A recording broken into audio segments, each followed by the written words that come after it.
decisión de hacerse cargo de los nuevos inmigrantes. Las razones verdaderas eran para tratar el tema de Quebec por un lado y tratar el tema de los pueblos originarios por el otro. Yo creo que estas son maneras creativas, inteligentes de manejar un tema que obviamente para Canadá históricamente también fue un tema muy pesado en términos de trato, en fin. En Chile no se está haciendo de esa forma inteligente. La política con los mapuches es represión o desconocerlos. ¿Cuál es la población mapuche hoy? Ay, no sé. ¿Cuántos mapuches hay? No sé. Se puede sanar las heridas. Yo pensé que sí, en el último año me he dado cuenta que estoy equivocado. Sanar yo creo que no. Por algo el presidente Elwin siempre hablaba de reconciliación, no hablaba de perdón. Pero el punto es, o sea, ¿cuál es el tema de reconciliación? ¿Cuál es el objetivo? Es como superarlo, es seguir adelante, porque si no uno queda siempre muy metido en peleas del pasado.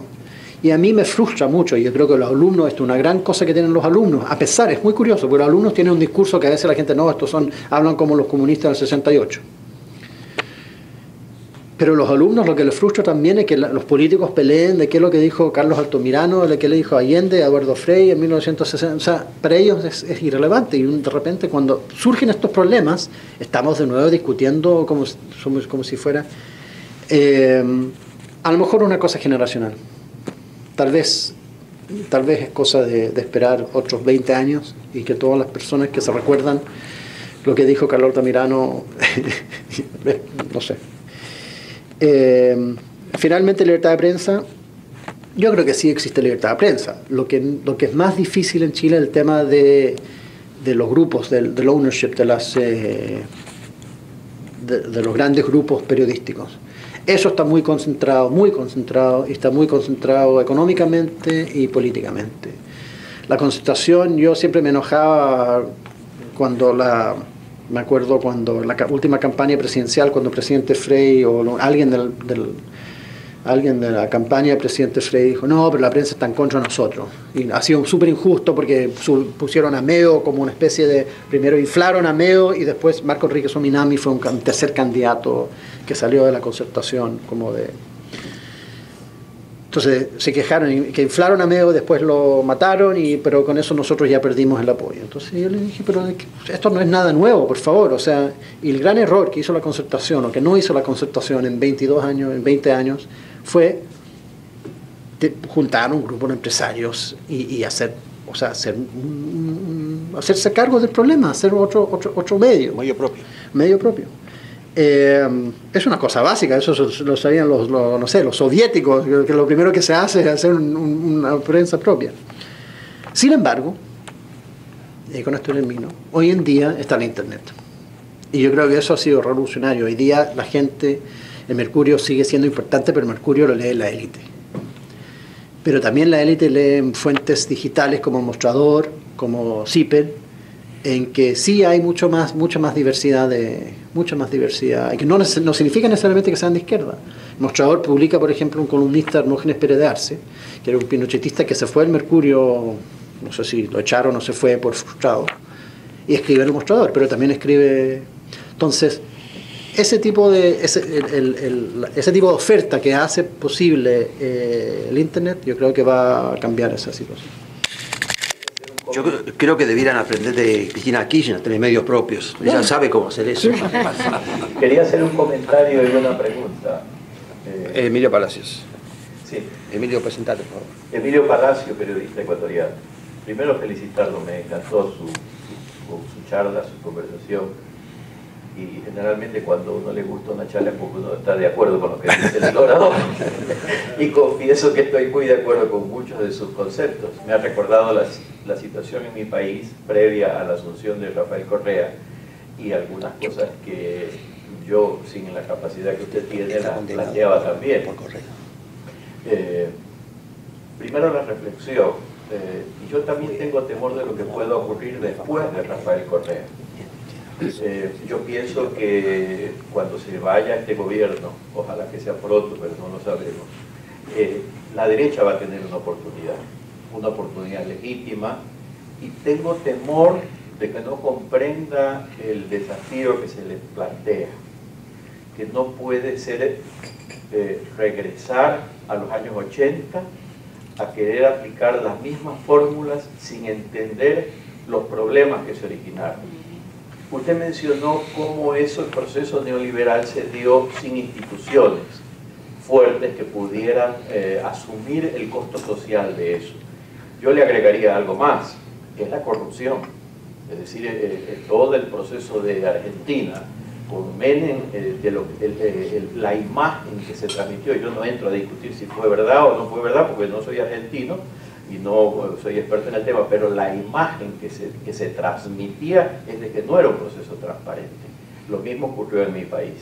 Entonces, cuando el péndulo regrese hacia el otro lado, ojalá que la derecha tenga la inteligencia, la capacidad de comprender todos estos fenómenos para actuar. Sería perder una gran oportunidad, porque yo creo que si vendrá una ola de derecha, eso es casi inevitable.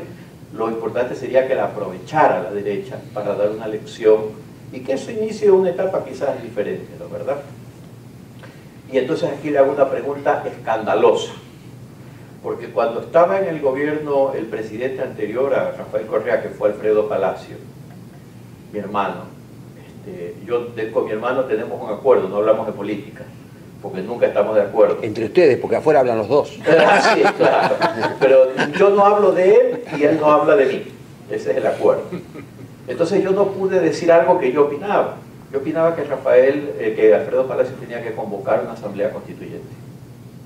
Que la manera de evitar que Rafael Correa o algún otro outsider hiciera de esto el desastre que han hecho era que nos adelantásemos a tomar el toro por los cuernos y canalizar todo este descontento, que lo que usted ha descrito es muy parecido a lo que había en el Ecuador, para darle una dimensión diferente, hacerlo de una manera seria.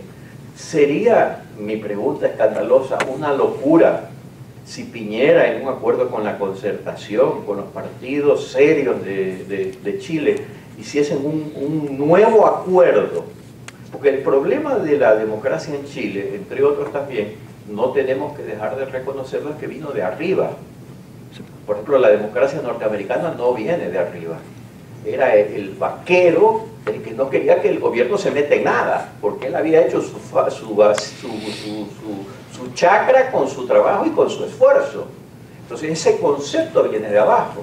En Chile, como yo lo siento, como que vino de arriba. Y entonces ahora choca con esta emergencia que viene de abajo. ¿No sería más inteligente que la Concertación, la izquierda, el centro, la derecha se pusieran de acuerdo en 2 o 3 puntos básicos y dieran de una vez, solucionan el problema, dejan sin argumentos a toda esta gente y se busca una salida? ¿O sería demasiado peligroso y sería abrir la puerta para que entre la caja de Pandora, para que vengan los que son y los que no son? No conozco la situación chilena para opinar y por eso le hago la pregunta.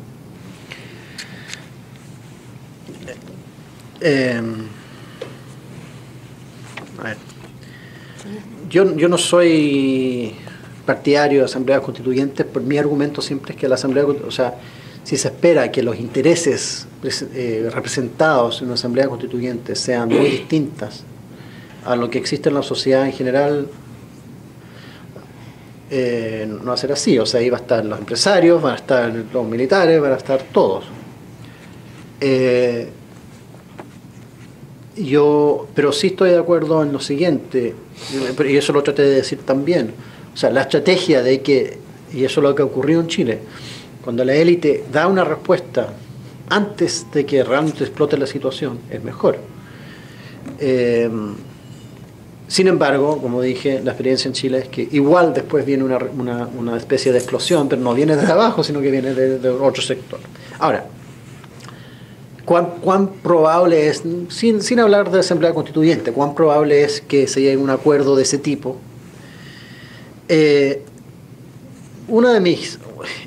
Yo aquí a lo mejor tal vez he sido crítico con el presidente Piñera, pero a mí no me cabe duda que Piñera es demócrata, que Piñera, de hecho, la derecha muchas veces lo acusa de ser demócrata cristiano, no solamente demócrata, sino que demócrata cristiano, que son sus orígenes políticos.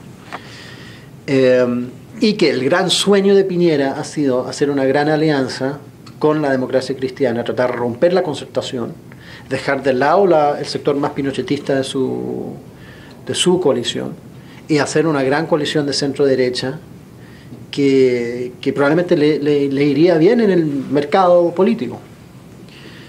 Eso se complica básicamente con la historia de las dos alianzas que se formaron en torno a la dictadura, que la democracia cristiana, si bien tiene personas que son más de derecha, está muy marcada por la experiencia de la dictadura.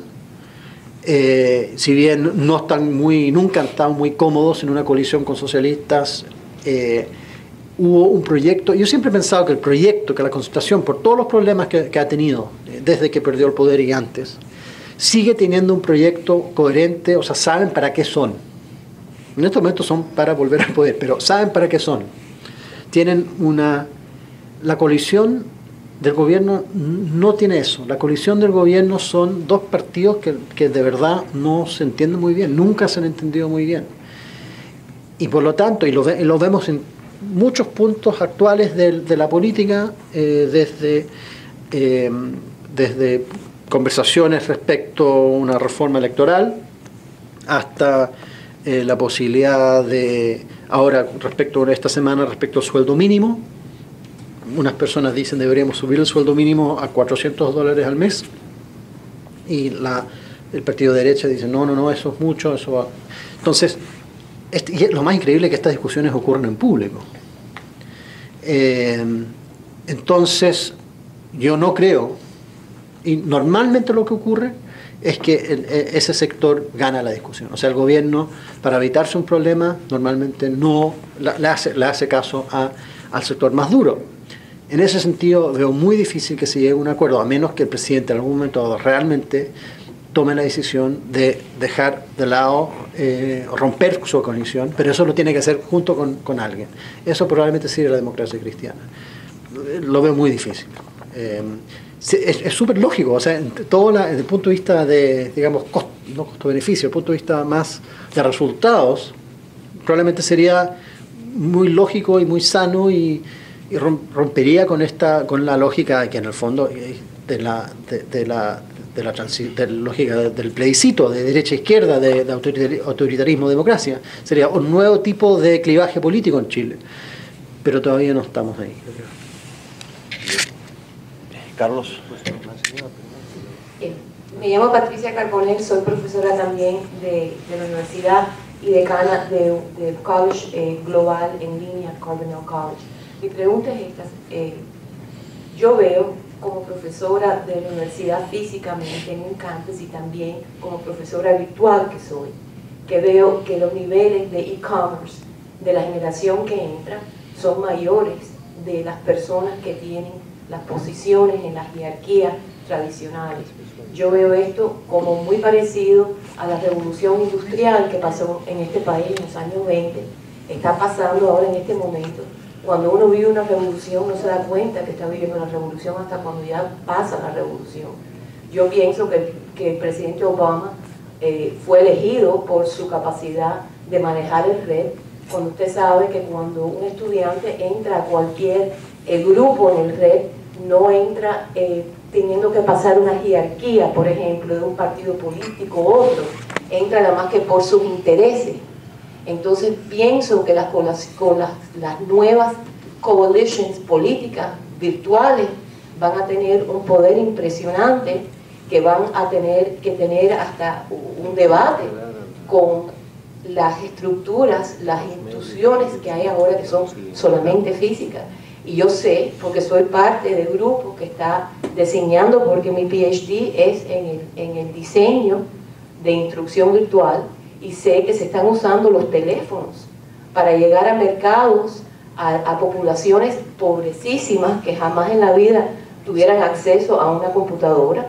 Están estudiando, yo lo sé porque yo estoy haciendo el diseño, están estudiando e-commerce, comercio electrónico, mercadeo, relaciones públicas. a rendimiento, todo a través de su teléfono.